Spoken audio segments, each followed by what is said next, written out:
Hello साथियों, स्वागत है आपका हमारे चैनल पर। आज हम आपके लिए लेकर आए हैं आपकी आगामी सीटेट एग्ज़ाम के लिए पर्यावरण का प्रैक्टिस पेपर नंबर 2। इससे पहले हम आपको प्रैक्टिस पेपर 1 दे चुके हैं। जिन साथियों ने पर्यावरण का प्रैक्टिस पेपर 1 नहीं देखा है, कृपया आप लोग उसको देख लें। साथियों, यह 30 प्रश्नों का पेपर प्रैक्टिस पेपर आपके लिए बहुत ही महत्वपूर्ण है। इसे आप ध्यान से लगाइए और कमेंट में बताना कि कितने आपके प्रश्न सही गए हैं। आज का आपका पहला प्रश्न है, निम्नलिखित में से कौन सा कथन आकलन प्रक्रियाओं के बारे में सबसे कम प्रयुक्त होता है। अगर इन चारों विकल्पों को पढ़ें तो इसमें हमारा पहला विकल्प बिल्कुल सही जाएगा। बच्चों को निजी विवरण और व्यक्तिगत पृष्ठपोषण यानी कि फीडबैक देना वांछनीय अभ्यास है। श्रृंखला का दूसरा प्रश्न है, दिए गए प्रश्न को ध्यान से पढ़िए। क्या आपने अपने घर या स्कूल के आसपास जानवर देखे हैं जिनके छोटे बच्चे हैं? अपनी नोटबुक में उनके नाम लिखिए। इस प्रकार इस प्रश्न के माध्यम से किस प्रक्रम कौशल का आकलन किया गया है? इसका आपका चौथा विकल्प सही बनेगा।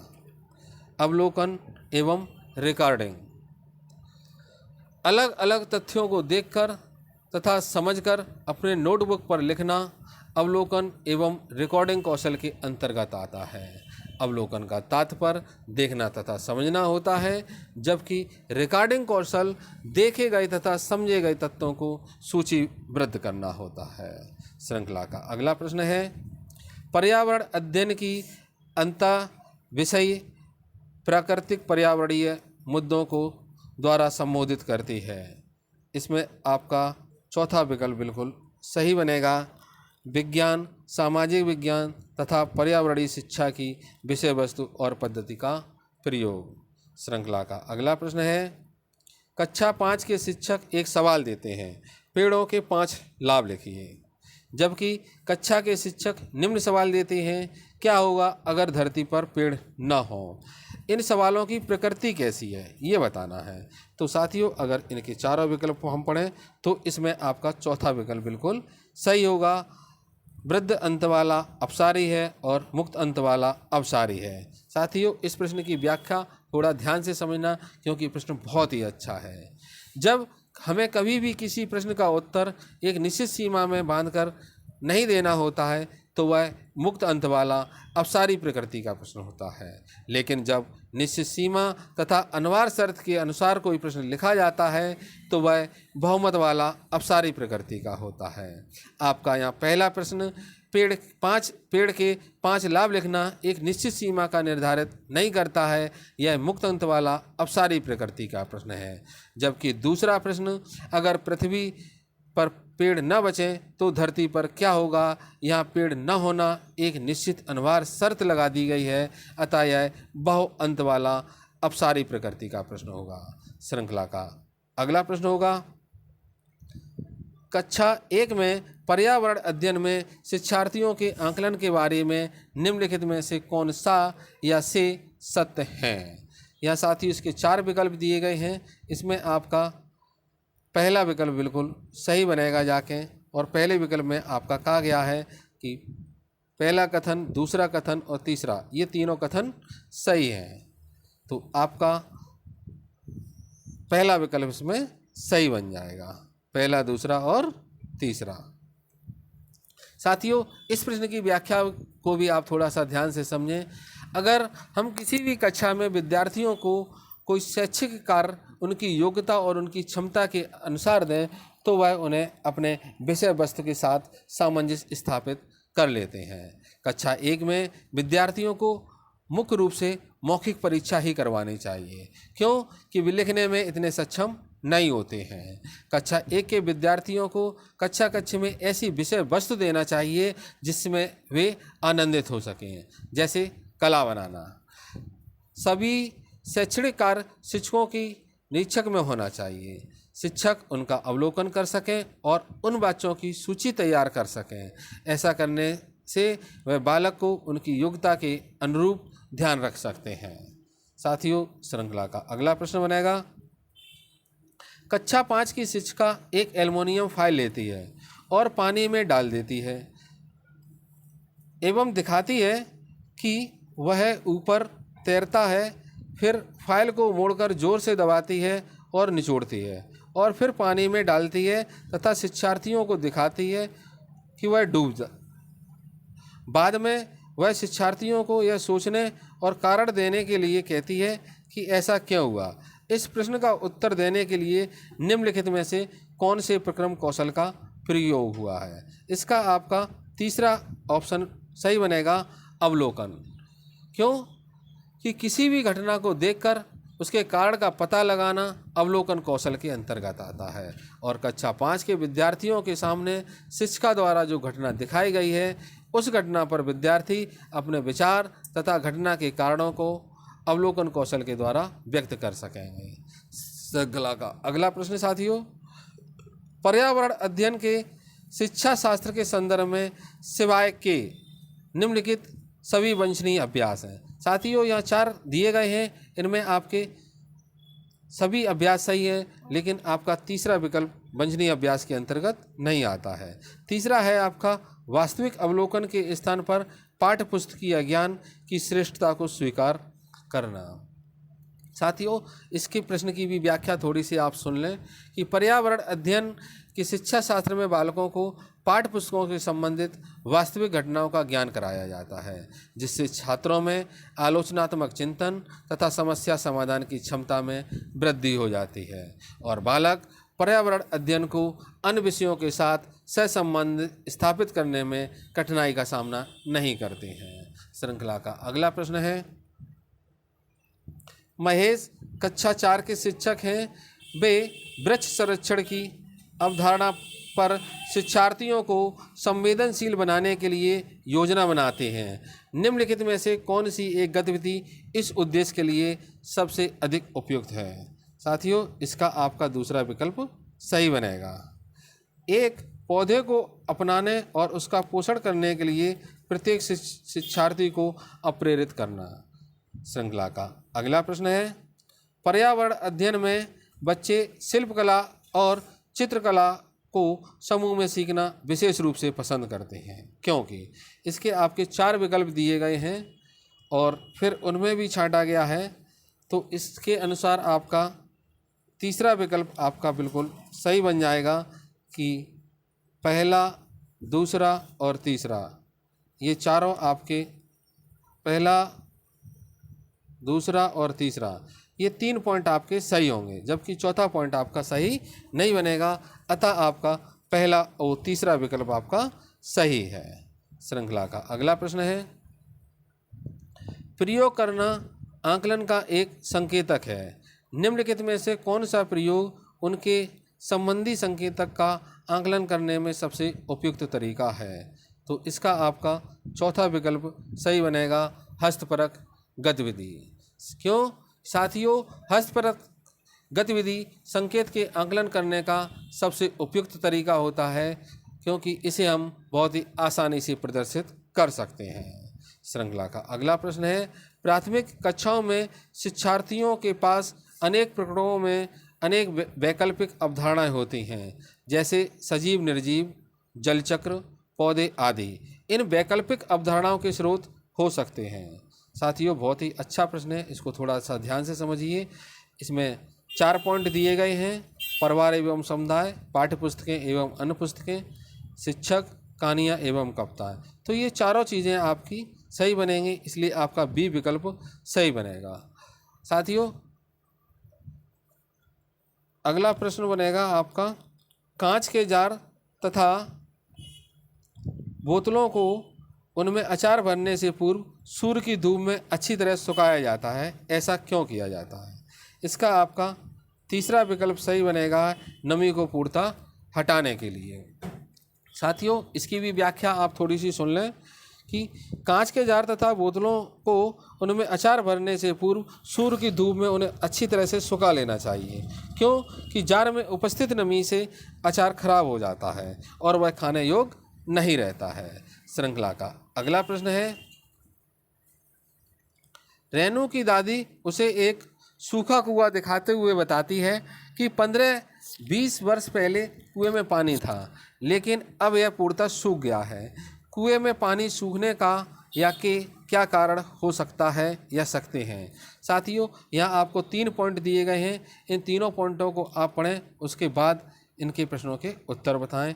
तो इसमें आपका पहला विकल्प सही बनेगा जाके कि इसमें 2 पॉइंट, पहला पॉइंट और दूसरा पॉइंट आपका सही है, जबकि तीसरा पॉइंट आपका गलत है।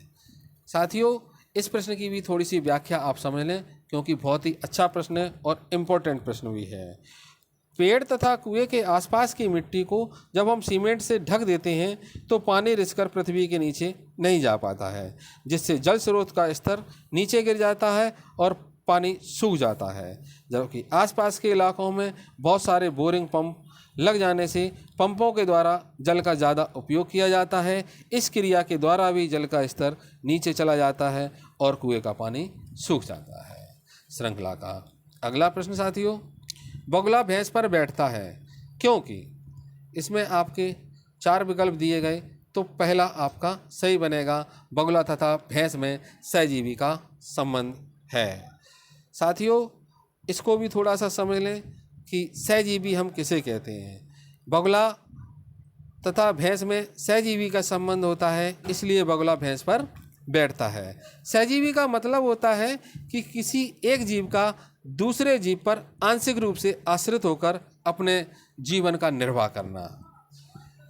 साथियों, श्रृंखला का अगला प्रश्न बनेगा, निम्नलिखित में से जड़ का कौन सा कार्य पौधे के लिए नहीं है। बहुत ही अच्छा प्रश्न है। इसमें आपका दूसरा विकल्प सही बनेगा, ह्यूमरस उपलब्ध कराना। इसको भी थोड़ा सा ध्यान से आप सुने।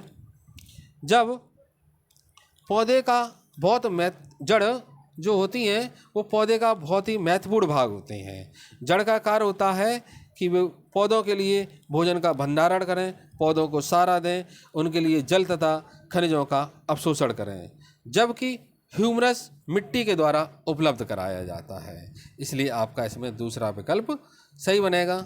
श्रृंखला का अगला प्रश्न है, कड़म मल्लेश्वरी के विषय में नीचे दिए गए कथनों पर विचार कीजिए। बहुत ही शानदार प्रश्न साथियों। इस प्रश्न में आपको बहुत से प्रश्न और भी अतिरिक्त मिल जाएंगे, इसलिए इसको ध्यान से सुने और समझें। कड़म मल्लेश्वरी के विषय में नीचे दिए गए कथनों पर विचार विमर्श कीजिए। यहाँ आपके 4 पॉइंट दिए गए हैं और इन चारों पॉइंटों के बाद इसमें से केवल आपके पहला पॉइंट और चौथा पॉइंट सही है, तो आपका विकल्प नंबर 4 सही बनेगा। जाके विकल्प नंबर 4 सही बनेगा, क्योंकि आपका पहला और चौथा ही पॉइंट सही दिया गया है। इस प्रश्न की भी व्याख्या थोड़ी सी आप ध्यान से समझ लें और सुन लें। कड़म मल्लेश्वरी जो है वो भारत की अंतर्राष्ट्रीय ख्याता भारोत्तोलक हैं। इनका जन्म 1 जून 1975 को आंध्र प्रदेश राज्य में हुआ था। इन्होंने वर्ष 2000 में ग्रीष्मकालीन ओलंपिक सिडनी जो ऑस्ट्रेलिया में संपन्न हुई थी उसमें 240 किलोग्राम का भार उठा करके भारतीय रिकॉर्ड बनाने वाली पहली भारतीय महिला बन गई थी।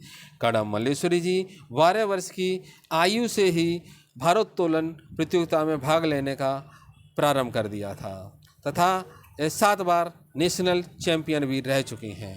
श्रृंखला का अगला प्रश्न बनेगा, सीढ़ीदार कुएं अथवा बावली यानी कि बावड़ी से संबंधित निम्नलिखित कुछ कथन दिए गए हैं। साथियों, ये 4 कथन दिए गए हैं। इन चारों कथनों को पढ़ें तो इसमें हमारे पहला कथन सही है और दूसरा भी सही है, तीसरा भी सही है, जबकि चौथा कथन गलत है। इसके अनुसार हमारा दूसरा विकल्प बिल्कुल सही बन जाएगा। श्रृंखला का अगला प्रश्न है, वर्ली एक पारंपरिक कला का प्रकार है। वर्ली नामक स्थान किस राज्य में है। साथियों, बहुत ही अच्छा प्रश्न है। इसका आपका पहला विकल्प सही बनेगा, वर्ली महाराष्ट्र में है। साथियों, इसकी व्याख्या थोड़ा सा ध्यान से सुनिए, क्योंकि यह प्रश्न भी बहुत अच्छा है। वर्ली होती क्या चीज़ है। वर्ली एक चित्रकारिता की एक पारंपरिक कला है। यह वर्ली नामक आदिवासी समुदाय की कला है। यह एक जनजाति है जो महाराष्ट्र में रहती है और इसी वर्ली के नाम पर वहाँ पर एक जगह भी है। यह मुंबई के पास है और यह जनजाति पश्चिमी भारत की सबसे बड़ी जनजाति भी है। श्रृंखला का अगला प्रश्न है, तमिलनाडु के निकटवर्ती समीपवर्ती राज्य कौन से हैं? साथियों, इसका आपका पहला विकल्प सही है। अगर हम भारत के नक्शे को ध्यान से देखें तो तमिलनाडु राज्य के पास केरल, कर्नाटक और आंध्र प्रदेश राज्य भी आते हैं तथा इसके पास में एक केंद्र शासित राज्य पांडिचेरी भी लगता है। श्रृंखला का अगला प्रश्न है, निम्नलिखित में से किसकी सुनने की शक्ति इतनी तीक्ष्ण होती है कि वह वायु के पत्तों के हिलने की ध्वनि और घास पर किसी जानवर के चलने की ध्वनि में अंतर कर सकता है? बहुत ही अच्छा प्रश्न है साथियों, बहुत ही इम्पोर्टेंट प्रश्न। इसका आपका दूसरा विकल्प सही बनेगा, गिद्ध। साथियों, गिद्ध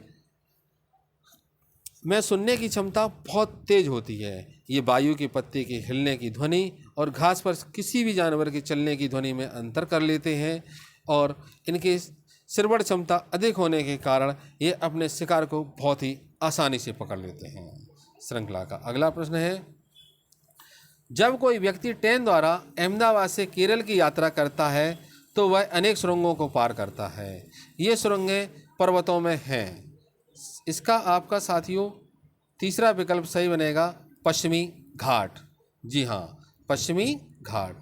लेकिन विंध्याचल, अरावली और पूर्वी घाट में भी सुरंगें हैं, इसलिए आप इसकी व्याख्या को थोड़ा सा समझें कि ये सुरंगें किन किन राज्यों में पड़ती हैं। विंध्याचल पर्वत हमारे मध्य प्रदेश में एवं उत्तर प्रदेश राज्य में स्थित है, जबकि अरावली पर्वत श्रेणी राजस्थान राज्य में स्थित है। पूर्वी घाट आंध्र प्रदेश राज्य तथा तमिलनाडु के समुद्री तट पर है और पश्चिमी घाट हमारे महाराष्ट्र राज्य में स्थित है। इसलिए अहमदाबाद से केरल की यात्रा अगर हम करेंगे तो पश्चिमी घाट के सुरंगों से होते हुए हमारी ट्रेन जाएगी। श्रृंखला का अगला प्रश्न है, पृथ्वी गोल है। वास्तव में पृथ्वी पर ऊपर नीचे कुछ नहीं होता, केवल सापेक्ष होता। हम भारत के लोग, यहाँ खाली जगह होना चाहिए साथियों, थोड़ी सी गलती है यहाँ, आप थोड़ा सा सुधार कर लीजिए। लोग के बाद खाली जगह होगी के लोगों के सापेक्ष उल्टे से हो सकते हैं। तो इस खाली जगह में हमें भरना है कि इन चार विकल्पों में से हम किस देश के लोगों के साथ सापेक्ष उल्टे हो सकते हैं। तो यहाँ आपका पहला ऑप्शन सही होगा, अलास्का, यानी कि यूएसए लोगों के सापेक्ष हम उल्टे हो सकते हैं। श्रृंखला का अगला प्रश्न बनेगा, मच्छरों के प्रजनन की रोकथाम के लिए ठहरे पानी पर तेल डालने की सलाह दी जाती है। ऐसा इसलिए किया जाता है क्योंकि सॉरी साथियों, इसका आपका पहला विकल्प बिल्कुल सही बनेगा। तेल ऑक्सीजन की आपूर्ति को काट देता है, जिससे मच्छरों का प्रजनन थम जाता है। साथियों, बहुत ही अच्छा प्रश्न है, इसकी थोड़ी सी व्याख्या आप सुन लीजिए। तेल का पृष्ठ तनाव कम होने के कारण तेल जल के ऊपर फैलकर एक परत बना लेता है, जिससे जल में ऑक्सीजन की आपूर्ति नहीं हो पाती है और मच्छरों का प्रजनन थम जाता है। श्रृंखला का अगला प्रश्न है, निम्नलिखित में से कौन सा कीट मधुमक्खी की भांति कॉलोनी या बस्ती में एक साथ नहीं रहता है? तो इसका आपका चौथा विकल्प सही बनेगा, मकड़ी। जबकि ततैया या बर्रा, चींटी और दीमक ये मधुमक्खी की भांति कॉलोनी में या बस्ती में एक साथ रहते हैं। श्रृंखला का अगला प्रश्न है, ग्रामीण क्षेत्र के मकानों के ढांचे वहाँ की जलवायु यानी कि मौसम की स्थिति से संबंधित होते हैं। एक गांव के मकानों के लक्षण नीचे दिए गए हैं। इसको थोड़ा सा छोटा करना पड़ेगा तब आप समझ पाएंगे। इसमें से ये 4 लक्षण दिए गए हैं। फिर उसके बाद है, यदि इस गांव में भारी वर्षा होती है तो यह गांव किस राज्य में होना चाहिए? इन लक्षणों को अगर हम पढ़ें कि महान मजबूत बांस के खम्भों पर बने होते हैं, अंदर से भी मकान लकड़ी के बने होते हैं, मकान ज़मीन से लगभग 3 मीटर से 3.5 मीटर ऊंचाई पर बने होते हैं, मकानों की छतें ढालू होती हैं। साथियों, यह प्रश्न आपके लिए बहुत ही इम्पोर्टेंट है, अच्छा है, और इन चारों पॉइंटों को पढ़ने पर ही आप समझ रहे होंगे ये पहाड़ी क्षेत्रों पर हमें ऐसे मकान बनाने चाहिए होते हैं। तो इसमें आपका पहला विकल्प सही बनेगा, असम राज्य में ऐसे मकान होते हैं। उत्तर प्रदेश, राजस्थान और बिहार में ऐसे मकान नहीं बनाए जाते हैं। श्रृंखला का अगला प्रश्न है, कुड़ुक कहाँ के लोगों की भाषा है। साथियों, इसका आपका चौथा विकल्प सही बनेगा झारखंड। साथियों, इसको भी थोड़ा सा आप समझ लीजिए। कुड़ुक क्या चीज़ है? कुड़ुक एक ओराव जनजाति द्वारा बोले जाने वाली भाषा है और यह जनजाति मुख्यतः झारखंड, छत्तीसगढ़ और उड़ीसा राज्य में निवास करती है।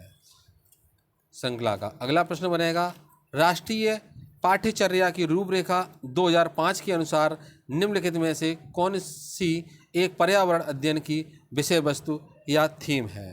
तो साथियों, इसका आपका पहला विकल्प सही बनेगा भोजन। साथियों, यह प्रश्न बहुत इंपॉर्टेंट है और आप याद रखिए, आपकी हर एक एग्ज़ाम में राष्ट्रीय पाठ्यचर्या की रूपरेखा 2005 से एक प्रश्न अवश्य बनता है। तो इसकी थोड़ी सी आप व्याख्या सुन लीजिए। राष्ट्रीय परिचर्चा की रूपरेखा 2005 के अनुसार भोजन जो है पर्यावरण अध्ययन की विषय वस्तु है, जबकि सौरमंडल, भूगोल, मौसम की विषय वस्तु है तथा ऊर्जा विज्ञान की विषय वस्तु है। श्रृंखला का अगला प्रश्न बनेगा, पर्यावरण अध्ययन में विषय वस्तु यानी कि थीम आधारित उपागम को अपनाने के समर्थन में निम्नलिखित में से कौन सा तर्क सबसे सशक्त है? साथियों, इसका आपका चौथा विकल्प बिल्कुल सही है। यह विषय सीमाओं को नरम या सौम्य बनाने और संपूर्णता में ज्ञान को प्राप्त करने में मदद करता है। श्रृंखला का अगला प्रश्न है, प्राथमिक कक्षाओं में पर्यावरण अध्ययन को सीखने में कहानियाँ एक महत्वपूर्ण पहलू हैं। पर्यावरण अध्ययन के कक्षा में कहानी सुनाने के लिए निम्नलिखित में से कौन सा सबसे कम उपयुक्त कारण है? इसका साथियों आपका चौथा विकल्प बिल्कुल सही बनेगा। कहानियाँ पर्यावरण अध्ययन अवधारणाओं से संबंध जोड़ने के लिए संदर्भ उपलब्ध कराती हैं। श्रृंखला का अंतिम प्रश्न साथियों, पर्यावरण अध्ययन पाठ्यपुस्तक की विषय वस्तु में यहाँ आपको 4 कथन दिए गए हैं, तो इसमें आपका केवल तीसरा कथन ही सही बनेगा जाके, तो आपका विकल्प भी तीसरा सही होगा। बच्चों को प्रश्न करने और खोजने का मौका मिलना चाहिए। साथियों, इसको थोड़ा सा आप ध्यान से सुने। बच्चों को प्रश्न करने एवं प्रश्न का उत्तर खोजने का मौका इसलिए मिलना चाहिए क्योंकि इससे बच्चों में सृजनशीलता का विकास होता है और उन्हें रटकर सीखने से शैक्षिक विकास पर नकारात्मक असर पड़ता है, वो उन पर नहीं होता है। साथियों, आज का आपका प्रैक्टिस पेपर यहीं पर समाप्त होता है। कमेंट में आप हमें बताइए कि आपके इसमें कितने प्रश्न सही गए हैं। धन्यवाद।